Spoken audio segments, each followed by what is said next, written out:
Before society defines you, you must first define yourself. Before your fears overshadow your ambitions, breathe courage into your very essence. The inner dialogue you begin your day with sets the trajectory of your existence. What narrative are you choosing? Each sunrise offers a clean slate.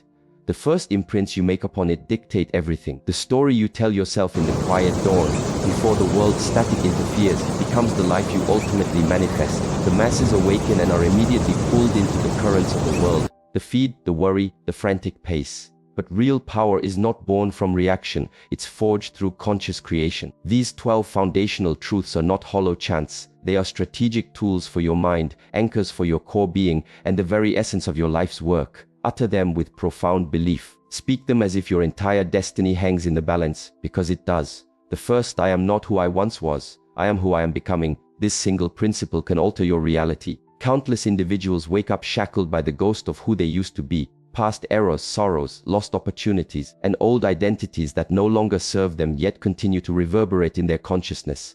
But in this moment, you possess the strength to shatter that pattern.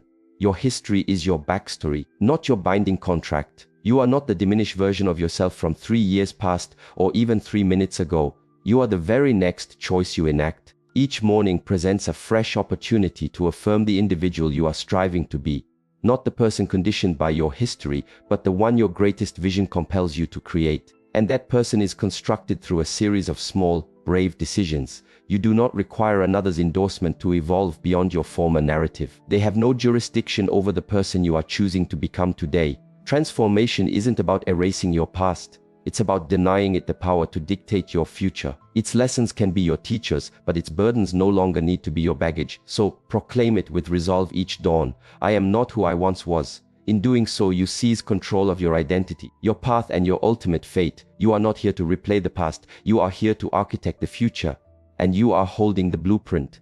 The second, I do not pursue. I draw to me what is mine by embodying what it demands. Allow this concept to permeate your being each morning before life's demands begin their pull. The instant you cease pursuing external validation, connections, outcomes, and instead commit to aligning with the vibration, the mindset, and the daily practices of the person who embodies your desires, your world begins to reconfigure itself. Pursuit stems from a belief in scarcity. It's the idea that your goal is distant, nearly unattainable, and that you must struggle, fret, and drain yourself to be worthy of it. But magnetism is born from a profound sense of self. It is the conviction that as you elevate your own being, the ideal connections, environments, and achievements will naturally rise to your new standard. You do not need to plead for that which is destined for you. You must simply evolve into the person capable of receiving, managing, and maintaining it. This involves elevating your personal standards, gaining mastery over your mind, honing your routines, and moving with the deep assurance of someone who understands that a delay is not a denial. It is a period of sacred preparation. When you abandon the chase, you cease to diminish yourself. You refuse to accept less. You stop broadcasting signals of unworthiness. In its place, you build a gravitational center. You create a magnetic force. You begin to attract what aligns with your new elevated state, not your old insecurities. And it does require trust. It demands patience. But above all, it demands the daily choice to operate from your true identity, not from your perceived inadequacies. So, speak this as you awaken. I do not pursue, I attract. Each time you say it, you reaffirm to your soul that you are not scavenging for remnants. You are the beacon that calls your fate home. And that which is yours is already on its journey to you.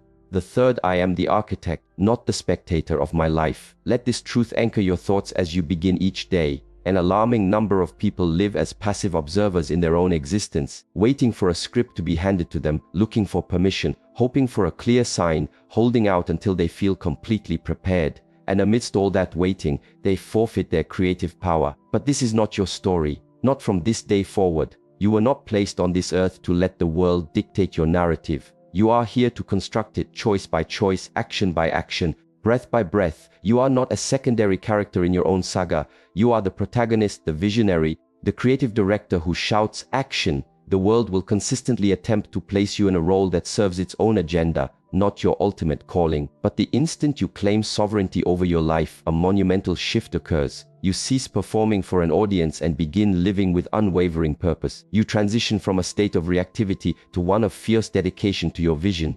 You understand that the epic you wish to live will not materialize on its own. It requires your input, your decisions, and your unwavering nerve. Perhaps you faltered. Perhaps there are parts of your story you wish were different. This only confirms your story is authentic. And the greatest feature of an authentic story is that the plot twist begins now, should the architect be courageous enough to declare it. So, every morning, know that you do not need a flawless journey to manifest a powerful destiny. You only need the courage to stop observing and start building. You are not the spectator. You are the architect. And your next phase of construction begins now. By your design, not by happenstance. The fourth, my time, my vitality, and my serenity are inviolable. Recite this to yourself before your hand finds your device, before external pressures attempt to scatter you. Because if you fail to guard your existence, others will exploit it for their own ends. You were not created for perpetual availability, constant depletion, or a life of chronic stress. You are not a utility designed for the convenience of others. You are a soul with inherent limitations, immense worth, and a unique mission. Your time should not be given away lightly. It is the most valuable asset you possess. Your vitality is not boundless. It is a strategic resource to be invested. And your inner peace is not a luxury. It is a foundational necessity. Once you begin to regard these assets as inviolable, you no longer feel the need to justify protecting them. You come to see that setting boundaries does not equate to being difficult. It equates to being self-aware. That delayed responses do not signal disrespect, they signal being grounded in your own priorities. That embracing solitude does not make you aloof, it makes you focused and strong. Boundaries are not fortresses to block life out, they are the curators of your inner world, protecting what is most precious within. And what resides within you, your mission, your insight, your focus, is far too priceless to be eroded by noise, diversions, and external demands. You are not indebted to provide your presence to all who ask for it. You don't need to be accessible at the expense of your own well-being. So, with each new day, before the world makes its claims, affirm your own course. Remind yourself that your time is a finite resource, your vitality is precious, and your serenity is non-negotiable. Act accordingly, move with that knowledge, and defend it with the same passion you would use to protect anything you hold dear. For when you treat what is inviolable within you with respect, the world has no choice but to follow suit. The fifth discipline is my practice and consistency is my advantage. Allow this to be the refrain that plays in your mind each dawn. This is especially true on days when motivation is absent and enthusiasm has vanished, because lasting achievement is not awarded to the most inspired, but to the most committed. Any person can feel a surge of passion for a short time, but discipline is the vehicle that moves you forward when that initial spark fades. Discipline operates through action, not through emotion. It reports for duty whether you feel rested or worn, whether your mood is high or low. It's the steady internal force that declares, my feelings are not a prerequisite for my commitment. And when discipline becomes your operational standard, you cease bargaining with your own potential. You no longer seek easy ways out. You detach your forward movement from your fluctuating emotional state. Instead, you act day in and day out with clarity and determination because you understand that true greatness is never the result of a single grand gesture. It is the cumulative effect of small, often uncelebrated, repeated efforts. And consistency is the great amplifier. It is the principle that compounds your efforts over time, transforming mundane routines into magnificent outcomes. The world might label you obsessive, so be it. The journey will sometimes feel isolating. Welcome it. The results might manifest slowly. Be patient, because while others are erratic, chasing fleeting highs and dodging challenging days, you remain in motion, guided by your rhythm, anchored by your commitment, and driven by your consistency. And in time, what was once a struggle becomes instinct. What once seemed unattainable becomes your new baseline. That is the quiet power of discipline. It re-engineers not only your routines but your very being. So awaken each day, not questioning your motivation, but reaffirming that discipline is your practice. Consistency is your advantage. And with those twin pillars supporting you, there is no limit to what you can construct. The sixth, I am inherently whole, yet I am committed to my expansion. This is not merely a phrase, it is the very bedrock of all that you build. Because authentic progress is never fueled by self-loathing or feelings of inadequacy. It is fueled by self-reverence. You are not growing because you are flawed. You are growing because your potential is worthy of being realized. You are not seeking to become whole. You are expanding from a place of wholeness. You are at this very moment complete, valuable, and deserving just as you are. But because you honor the immense potential dwelling within you, because you sense the greatness that lies dormant, you choose to elevate, to expand, to stretch into the next expression of who you can be. That is not a sign of insecurity, it is a mark of deep responsibility. It is the ability to see yourself clearly and say, I value the person I am today, and in the very next thought declare, and I am excited about who I am becoming. Growth from this stance is profoundly effective because it isn't driven by anxiety. It is driven by appreciation. Appreciation for your journey, your insights, your battles, and your resilience. When you grasp your own intrinsic worth, you cease your hunt for approval and begin the pursuit of your vision. You stop attempting to prove your value and start the process of becoming your potential. Every time you commit to your own improvement, you are not disowning your past self, you are honoring your future self. You are making a deposit in your future without devaluing your present. This equilibrium is paramount, so refuse to let anyone mistake your ambition for self-critique. Let it be known that your striving does not come from a place of lack. Your striving comes from a deep inner calling, because a part of you knows you were created for more, and you will not allow complacency to stifle that call. Say it daily until it becomes part of you. I am inherently whole, yet I am committed to my expansion. This isn't fragility, it's wisdom. This isn't pressure, it's power. And this perspective has the force to reshape your world. The seventh, no external opinion can overpower my internal knowing. State this with authority each morning, for our world is saturated with distractions, opinions hurled from all sides, judgments from anonymous critics, and the expectations of others being superimposed upon your journey. Your true power ignites the moment you resolve that the most influential voice you will heed is the one originating from within. The voice that understands your mission, your core principles, your aspirations, and your intrinsic value. You were not brought into this world to be revised by every passing viewpoint or to diminish yourself for the comfort of others. You were not created to appease the masses. You were created to captain your own ship.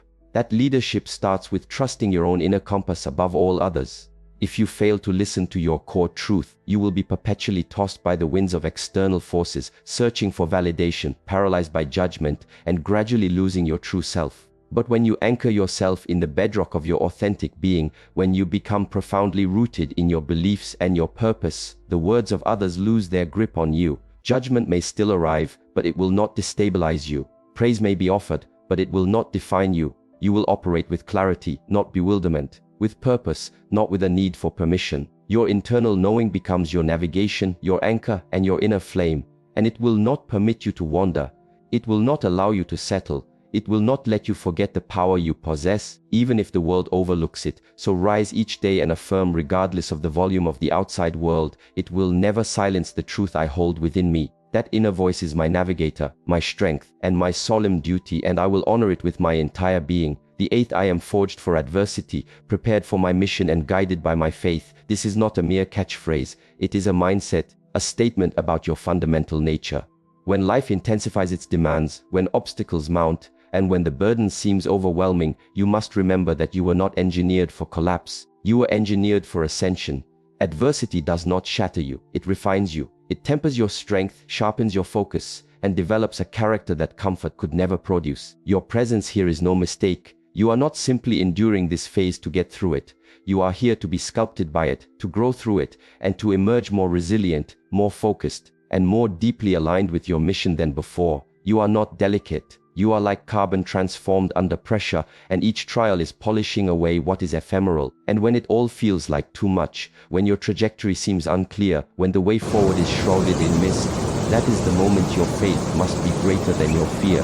Faith does not demand that you see the entire path. It demands that you take the next step. It is the deep trust that your current circumstances are shaping you for the future you've envisioned, that no part of this is wasted and all things are working for your ultimate good, even if the logic is not yet visible. Your fortitude is not arbitrary. Your ability to endure is not by chance. You were divinely engineered to handle greatness, and greatness is never conceived in ease. It is conceived in resistance. So, every morning, look at your reflection and declare it with certainty. I am forged for adversity, prepared for my mission, and guided by my faith. Let that become the driving force that propels you through any challenge, because you are not merely getting by. You are becoming, and your mission is worth the adversity. The ninth, I do not dread the unknown. I command the unknown. Let this assertion be your morning catalyst, your anchor in a world that urges you to remain secure, to think small, to evade uncertainty, and to hold tightly to what is familiar. But you know in your core that you were not made for the harbor. You were made for the open sea. The unknown is not a monster, it is a canvas. It's the vast unwritten territory where vision materializes, where transformative action is taken, and where the mundane becomes magnificent. Far too many allow their fear of the unknown to become a prison, confining them to predictable patterns that suffocate their greatest aspirations. But that is not your path. You have decided to perceive the unknown not as a danger, but as a realm of pure potential. A domain where your belief is fortified, your mettle is proven, and your true capabilities are uncovered. When you command the unknown, you relinquish the need for guarantees and instead operate with conviction. You cease to ask, what if it doesn't work out? And begin to ask, what if this is the very breakthrough I've been waiting for? Commanding the unknown means moving forward even without a detailed map, trusting in your ability to adapt, and knowing that profound growth happens only at the edge of your comfort zone. It's not about possessing every answer. It's about possessing the audacity to proceed without them. Every monumental life was built by a person who ventured into darkness armed with only a flicker of conviction. Let that conviction be your guide today. You do not need absolute certainty to act. You need absolute resolve. Proclaim this each morning as a sacred promise. I do not dread the unknown. I command the unknown. This mindset will unlock opportunities that fear would have barricaded. And soon, the territory that once seemed frightening will become the very foundation upon which you build your legacy. The 10th every no I receive is a redirection toward the perfect yes. Let this principle be the compass that guides you through every closed door, every missed chance, and every moment of rejection. Because a no is never a final destination. It is a cosmic rerouting, a necessary course adjustment orchestrated to guide you toward something superior, something more truly aligned with your soul's purpose. When you are met with rejection, it is natural to feel let down, to challenge your value, or to question your entire direction. But imagine if you chose to see every no as a gift, a sign from the universe steering you from what isn't meant for you and toward what is. What if you held an unshakable belief that the right connections, the right chances, and the right entry points are destined for you and cannot be missed? You have no need to force your entry into spaces where you do not belong. Instead, you are called to continue your journey with trust, knowing that the ultimate yes awaits, flawlessly orchestrated and designed for your evolution. This viewpoint transforms rejection from an obstacle into a guide. It cultivates patience, fortitude, and a deep trust in the unfolding of your life. It reminds you that your path is not linear, but a beautiful, winding road with detours that build resilience and insight. So when one door closes, do not halt your progress before it. Continue forward. Continue believing. Continue aligning with your deepest truths. Because the yes you are searching for is out there, and every no is simply bringing you one step closer. Let this be your morning affirmation. Every no I receive redirects me to the perfect yes. Carry it as your defense against disappointment and as a source of unwavering hope. Trust the rhythm of your life and know that what is truly yours will find you. The 11th, I am not lagging. I am precisely where I must be, preparing for what is to come. Declare this each morning with absolute conviction, particularly on days when the shadow of comparison looms and restlessness attempts to rob you of your tranquility. In a society fixated on speed, external markers, and immediate gratification, it is profoundly easy to feel as if you are falling behind, as if everyone else is further along while you remain sidelined. But this sensation is a deception. The illusion of being behind is merely a failure to recognize your own singular timeline. Your life's path is not a competition against anyone. It is a sacred process of becoming, designed with unique timing and a higher purpose. The tempo of your journey might not be easily understood. It may appear sluggish, stuck, or even chaotic, but it is always deliberate. Every halt, every apparent step back, and every quiet interlude is readying you for the triumphs that lie ahead. At times, life requires you to construct deeper foundations, develop strength in periods of quiet, or absorb wisdom that is not visible to the world. This is not a delay, this is groundwork. Therefore, rather than rushing or forcing things, welcome patience as your most powerful tool. Believe that you are situated exactly where you are meant to be, not where anxiety or social pressure suggests you should be. The actions you take today, regardless of their scale, are propelling you onward. Your timing is not incorrect, it is divinely orchestrated. When you stop perceiving yourself as lagging and begin to see yourself as perfectly placed, your worry dissipates and your clarity intensifies. You cease resisting the flow of your life and begin to move in harmony with it. Make this your morning creed. I am not lagging. I am precisely where I must be, preparing for what is to come. Let patience be your strength and trust be your compass, for your moment is approaching and its arrival will justify the wait. The 12th, I rise to embody the person I am destined to become. This final, powerful assertion is the covenant that merges your present reality with your ultimate potential. It is the daily practice of stepping into your higher self with focused intent and unwavering belief. Far too many people wait to feel confident before they act, laboring under the delusion that they must feel fully prepared or inherently worthy before they can advance. But genuine transformation does not await a perfect emotional state. It commences when you resolve to act with conviction, even when uncertainty attempts to paralyze you. Embodying the person you are destined to become means adopting the character, the mindset, and the practices of that future self now, in this moment, before your external circumstances have validated. It means conducting yourself with grace, making decisions that are in harmony with your greatest vision, and refusing to allow fear to pilot your course. This is an expression of faith, a courageous trust that the future you are forging already exists within you, awaiting its full manifestation. When you move as that person, your words change, your presence shifts, your actions align, and opportunities appear because you are no longer waiting for approval, you are granting it to yourself. This is not hubris, it is profound self-respect. It is the daily pledge to live deliberately and with purpose, knowing that every forward step brings you closer to the aspirations you hold sacred. So each morning, proclaim this with power and lucidity. I rise today to embody the person I am destined to become. Let this belief direct your actions, power your choices, and revolutionize your existence. Because when you embody your destiny before it arrives, you command its swift appearance into your reality.